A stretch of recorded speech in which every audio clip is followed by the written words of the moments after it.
Yeah. You know, and I didn't grow up in a space where I was ever told that I can't do certain things because I'm a girl. So my Yeah. parents didn't, I wasn't brought up like that. So if I wanted to be Mm. a mechanic, I could be a mechanic. If I wanted to be a sports star, I could, like, I was never told that's not something that girls do. So when I walked into the Yes. corporate environment, I never walked into the world thinking that I'll be treated differently because I'm a girl. So I Mm. didn't have that, but it did happen, you know, and sometimes, it's not because people do it on purpose. It's just because that's how society taught us, you know, like, Mm. Mm. and why are you not married yet? Why don't you want children? Like, how are you gonna have a child and work like this? And I'm like, but you would never ask a man this question. So why are you Mm. asking me? You know, it doesn't take away from the hard work that I do. So I did. When I reflect on my journey, I feel that I felt sometimes that I had to work a lot harder, Yeah. to get heard, in environments. And what that sometimes caused me to do was move away from who I was as a female and try to act like my male counterparts. And Mm. I think that that's probably the biggest advice today, is that you don't have to do that. You know, Yeah. you don't have to do that. Lean into the power of being a woman. You know, that we are Mm. nurturers, and I think that we get a lot more out of our teams sometimes because we are built slightly differently, you know. But so there's two pieces of advice that I got. The one was from Felicia, who I mentioned earlier, and the other one was from Yes. Andrea Quay, who was my previous marketing VP. Yes. Yes. Felicia said to me, don't she said to me, don't try to act like a man. Like, don't lose the power that you have being a woman, you know, and think about what it is that sets you apart from other people, and then lean into that. So it's really Yeah. important for you to know who you are as a person and what strengths you bring to the table, instead of trying Mm. to imitate strengths that aren't yours. Okay, so that's the Mm. first thing. The second thing that Andrea taught me was that you have to lean into the table. So when you get into Mm. the room, lean in and make sure that your voice is heard. So back what you're doing with hard work, right? So back it, work hard, bring your smart ass to the table, but don't stand back because you're the only female in the room. And this is the same thing. Don't stand back because you're the only black person in the room, right? Yeah. It's the same conversation. So Yeah. once you get to the table, make sure that your voice is heard. And if you don't have a seat at the table, then create your own table. You know, like, but Mm. we have to do that. We have to fight a little bit harder sometimes. And that's fine, because that's how things will change, you know. And because Wow. I went through all of that stuff, I make sure that that doesn't happen now anymore. So I will make sure that everyone has a say. When I sit in meetings, I will not say a word until the people in my team have spoken. Because the moment I Mm. speak, people feel like I can't say anything, right? And as leaders, Mm. that is like, that's responsibility. You have to nurture an environment where people feel confident to speak up, so that one day when they Mm. leave your team and they go into situations that are a little bit more difficult, they have the confidence to speak up. But Mm. you have to nurture Mm. that, and you have to show your team that because you are unapologetically who you are allowing them to be unapologetically who they are too. So Yeah. let's all stop trying to be stuff that we're not, because that is not where great work comes from. You know, lean Mm. into what it Mm. is that makes you different, and what it is Mm. that sets you apart, and allow your Mm. team to do. Mm. And I mean, you touch on something important. I was speaking to an award-winning creative the other day, and he kind of said to me, "Yeah, I'm 50% of it." And I was like, "But you come up with the concepts and you do all the stuff." And he's like, "No, but I've got, for an award-winning creative, you need an equally award-winning client, because those are the people that approve the work. Those are the people that you work with. So I'm interested to find out, what is good creative to you? You know, when you look at creative, what are you looking for? You know, and what makes that creative good?" Yeah, look, I mean, I'm going to go back and say again that people are different, and I've seen Yeah. that. So I've seen my counterparts on different brands treat things very differently, um, Mm. than I, right? So you have people that are very clinical. So this is your brief. Have you met the brief? Is this aligned to the brand purpose, and is this real to the target consumer? And Yeah. that is the right. So if you put in a good brief, you're going to get out good work. That's If you Yes. get a shit brief from me, you're not going to be able to do great work That's off it. of that brief. So Yeah. Yeah. so I understand that dynamic. But for me, I am extremely energized by brave work. So if you present something and then I feel a little bit uneasy and I'm like, "Phew, I don't really know if we should go here. Or I don't actually think this is possible." Then I'm like, "Oh my God, we have to do it. We have to do it because Yeah. if I think it's not possible, it means that no one else has done it. So I want to do it, you know?" So that's like a big driver for me, is like finding things and nuggets that make me uncomfortable, because I think that that's what everyone gets out of their comfort zone, and great work comes from there. But also I'm quite a guttural marketer. So like I listen to my gut, and I can Mm. feel when something feels right and when something doesn't. And I irritate my agencies, and I'll be very honest about that, because I know that someone on the line today, because sometimes I can't verbalize what it is. I'm like, something here is not right, but I don't know what it is. And then it takes me a couple of days to kind of work through my feelings. But you know, it is, I guess that the role of the client is important, because if the guidance isn't there and the direction's not there, the work can go in all sorts of different directions. But you Mm. know, the work isn't created on the client side. It's created on the Mm. agency side, and if the relationship's not nurtured the right way, you'll never get great work out of your Mm. agency if you Mm. don't make them feel like they are the owners of that work. I'm not the owner. You're the owner. Mm. It's your work, you know? Mm. So And I mean, I love that, you know, the shared responsibility. Now, I've got favorite pieces of work. Your Telkom Molom Shobam ad, some works that, you know, you wish you had done, or if you were at the time. What are some of the work, internationally, locally, that you like, wow, that is a good ad, you know? so I really love the Burger King stuff.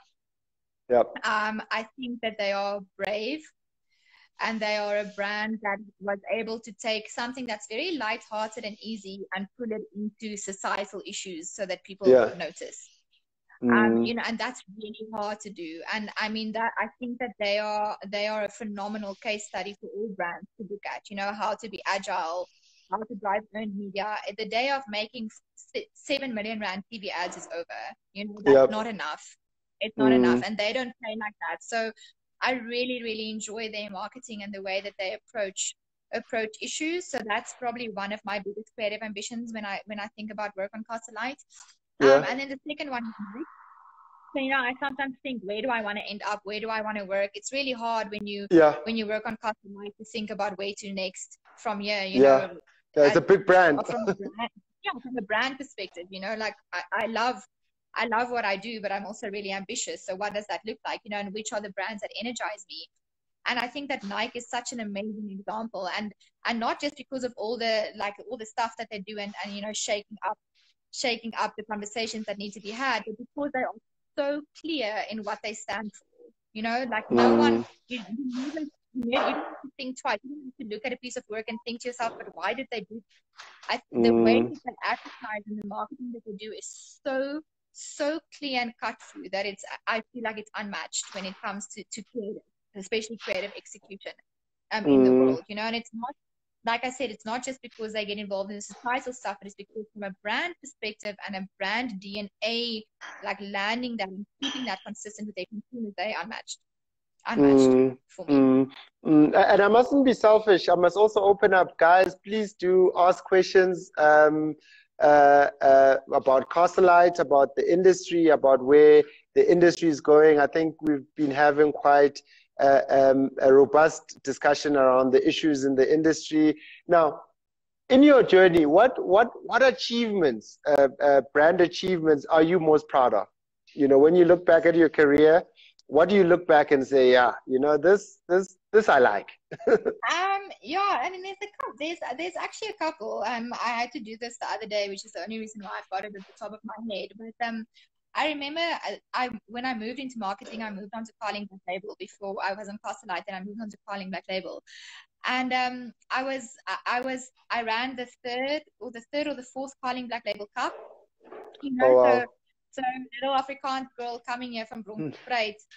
I mean, there was nothing that I didn't know about football or soccer in South Africa, about the players, about the amount of goals scored, Oh you know, wow. like, and I loved that so much. It opened my world into something that I was never exposed to before, and I really learned a lot. And you know, I ran that campaign, and on match day we had 85,000 people, and no one got hurt, which was my biggest. Like I was so stressed about that, but that was an amazing experience and something that taught me more about myself as a leader and what I'm able to do through people than what it taught me about marketing. But that was one of the big ones for me. Then moving on to Lite, I did a campaign 2 years ago called Hip Hop Her Story, and it was all around shining a light on the untold stories of females in hip hop. Yeah. And that was something very, very close to my heart. And it landed so well. And I'm really happy that it did, because I think that it opened a conversation that was important to have. Yeah. And that was one of the first things that we were able to do as a brand that was credible for us to get involved in because of our role in hip hop, but also played a bigger role in society. And it was necessary for the time and something that I was really, really proud of running, It's So that beautiful. was something I was really excited about. I mean, I was invited to come speak at Southwest in the States on that specifically. So it made some waves globally as well, which was really, really nice for me to speak from a South African perspective. And then the last thing is, if I look at my current role and my team, it's really important for me that people have fun coming to work. And I know that a Yeah. lot of people say that, but they don't allow their teams to have fun. Mm, And we have an engagement index in AB InBev where we measure how engaged employees are, and there's obviously different scales and stuff. And when I took over this brand a while back, due to various circumstances, so the brand performance and the company changeover, there were lots of things. The engagement was really low. It was one of the yeah. lowest in the organization. And we just got the read from the new survey, the first survey since I took over the brand, and we are now the highest or the most engaged team on the in the marketing floor. And Wow. that is probably my biggest achievement as a as a director, because like I said to you earlier, I don't do the work anymore. I used to, Yeah. and I miss that. But now my people do the work, and I have to deliver through my team. And if my team is not engaged and happy and able to have fun where they are, then that's going to impact the work. And I'm just really happy that we found the Yeah. space for everyone. No, It's safe, eh? that's very interesting. So Titi Mazibugo asks, where have you as a brand derived more value?